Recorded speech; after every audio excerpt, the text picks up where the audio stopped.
Good morning, evening, or night, RPG makers. I'm your host, Jay from DRG, and welcome to another devlog for Project Frost and Flames. In this video, we'll be discussing what I've done in the month of June. Sadly, I didn't get a whole lot done because of this game that came to PC recently. I don't know if you've heard of it, it's a small indie RPG, I doubt you've heard of it. It's called Persona 4 Golden. So anyways, now that we've gotten that out of the way, let's talk about the new dungeon I finished. This new dungeon is done with two of the main characters, and the gimmick is flipping certain switches to open new paths.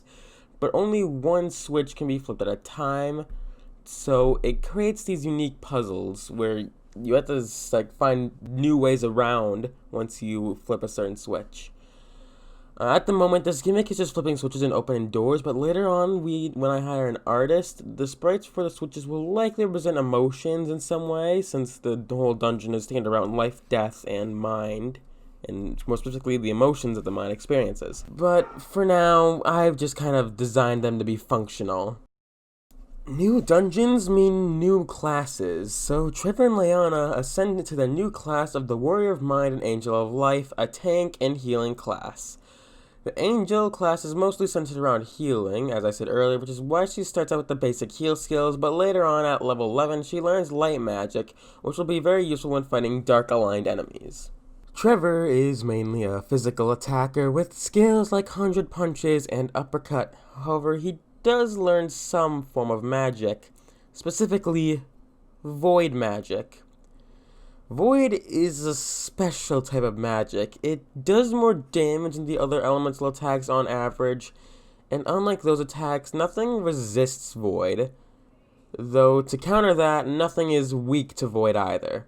It's the end-all, be-all neutral element, similar to Almighty from Persona 5. He doesn't have a high magic stat, so it won't do a whole lot of damage compared to his base attack, but nothing will resist it, as said earlier, so it might be good in a pinch.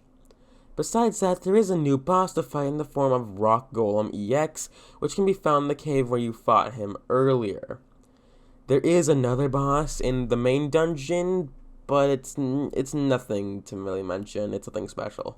I've also started the beginning stuff for the next dungeon, the Fire Dungeon.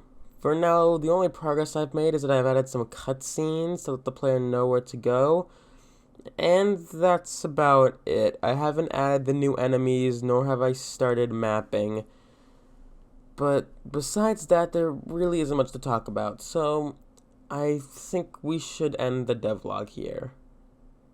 Wait, actually, there is one thing.